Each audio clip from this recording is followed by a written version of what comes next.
Guys, welcome back. I hope you've been blessed. This is my 2022 Tundra limited TRD off-road package. You can clearly see that my wheel spec is completely wrong, and I bought it like that. So let me show you what we have to change that. I have the wheels all staged up here. I was just taking photos for ModCo of these. These are the ModCo Free Flow Form M72 wheels. This is going to be a 17x9 with a 0 offset in the machine finish. These are super impressive. The machine finish with the silver, with the aluminum center cap, silver powder coat on the inside, and then this does have a clear coat over the top. I just ceramic coated them, so they are looking extra finished here. We are going to wrap these in Hankook Dynapro. I don't think you can read that. Oh, Dynapro. This is going to be a 315/70/17, so around a 35-inch flotational tire, and then that is going to be mounted on the Tundra. So these Tundras can fit 35s rather easily. The rear shouldn't need anything at all. The front is going to need some minor clearancing on the fender liner there, as well as, I don't know if this mud flap is going to be able to stay, but there is also a bracket behind here that more than likely is going to have to be adjusted. But I am super excited. So we are going to take these tires over to Quicksilver tomorrow afternoon. Quicksilver is a local tire company. I've been working with them for years on every build that I do. They are the ones who handle the tires, everything from bead locks to bead balancing to just traditional wheels and tires for our daily drivers. So super pumped. They're going to handle these wheels too. They've handled these types of wheels for me. They've handled the bead locks that are kind of expensive, all the way up to my friend's forged wheels and tires. And I trust them with the most expensive tires and wheels to the everyday tire and wheels. So if you guys don't know Quicksilver in Sacramento, California, definitely go check them out and drop off your stuff to them. Devin at the front desk is amazing. Check it out. Just picked them up from Quicksilver. Got them all mounted. Looks super nice. I went with the black wall out, and we got the truck pulled into the garage here. So some interesting news is that there was an Amazon AWS outage today, which in the IT world, I work in IT, was kind of a mess. But what that also means is that my shipment of lug nuts didn't ship. So yeah, I just scored some lug nuts off the Facebook Marketplace new in a box, so I'm going to cancel my Amazon order, and that means I'll be able to get my wheels and tires on today. So we'll go ahead and get this stuff dialed in. I'll show you what they look like after, and should be awesome. Should be awesome. While I have it off, this is a good little size comparison. On the right, we have a 31 versus a 35. So there's a clear difference in size there. So it's good to see that this is an improper tire size. So this is a, let's see here, a 265/50/20. This should be really a 265/65/20. So yeah, so now on goes the 315s.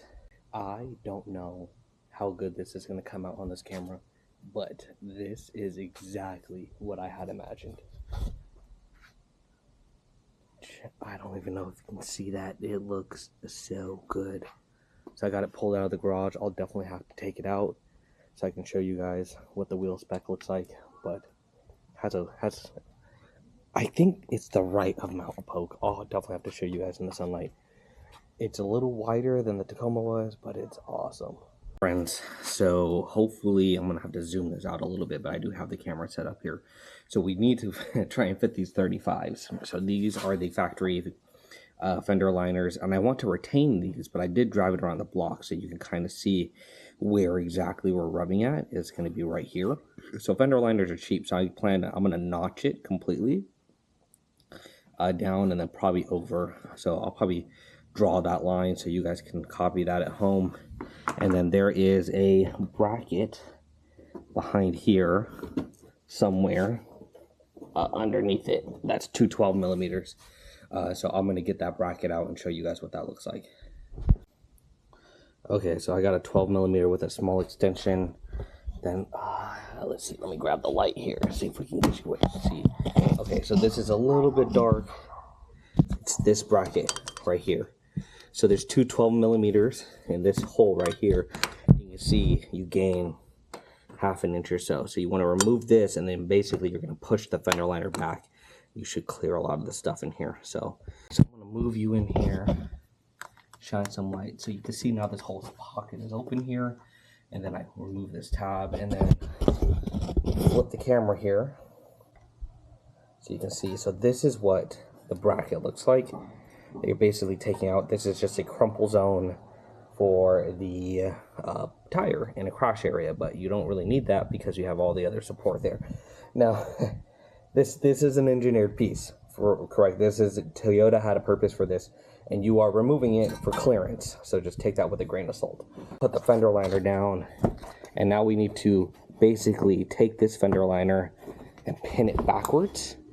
And you can see that the bracket holding it in is now gone. So we are going to have to find some other locations basically, because this is going to flap. And you're eventually going to probably rub through this liner here. So we basically want to pin this back somehow by finding somewhere we can loop a zip tie through, and you can just stab some holes in that fender liner to make it fit properly, or to fit as best as you can get it to fit. Okay, and then let's touch on the fender liner here, or the mud shield here real quick. Like I said, I just took it down. You're like 1.5 inches down and around. Here you really want to be about 2 inches. I trimmed too much here. Now test fitting it on the vehicle. Just remember, you can always trim more, but you can't add more. So start 2 inches up and then just trim that. And this should prevent it from rubbing. But again, you can always trim more. So, start less aggressive. I went too aggressive on this one. On this one, I just used some tin snips from Harbor Freight. And it just cut right through it. It's just really soft, rubbery plastic. Okay, so this is actually a little bit more friendly. I'm only rubbing on the inside corner here, especially where this button is. So this is hard mounted, but this button down here is not. This is on a bracket, and I can feel the bracket in here. And then, so this is just some really soft plastic that you can flex the whole thing. So basically, you just got to get in here and push this out of the way. And so basically, I might just give this a few taps with a hammer and get that moved. So let me investigate. Okay, so I don't know how well you're going to be able to see this here on the camera. So there's the bracket right here. All we're doing is using a torch, heating up and flexing it out of the way. There's probably better ways to do this. You can probably zip tie, pull it back and all that. So, but this is, you just need to get a little bit of room, and we're barely missing on the front. So realistically, that's plenty enough room right there once I pin it back. So yeah, I mean, you just need, you're talking like 1/2 inch, 1/4 inch to fit these. So yeah, just clear that. It's best to put your front splitter in service mode. So if you don't know how to just turn your truck on to the on position, turn it off, and then in 45 seconds hit the up on the windshield wiper, and your front air dam comes down. So that's how you do that. So I just want to show how effective that was, pulling that forward. That full tuck on that side here. We'll go look at the other side. So you can see in the rear, we're rubbing right there. So let me go ahead and go full stuff on the other direction. So you can see, you rub up here, just like that. And then over here, we still touch the fender liner, but you can move it back, and you can clearly see that we can get our whole hand back here. So if you don't want to rub through that, you can pin it back somehow. But other than that, that's full clearance, guys. It was that easy. 20 minutes. Welcome back. She's mounted. She's balanced. The wheels and tires are a perfect fit for this truck. So let's walk over here so you can check it out. You can see we're clearly in another slightly different picture spot. It's pretty awesome. But let's go ahead and take a look. Brown color looks great out here.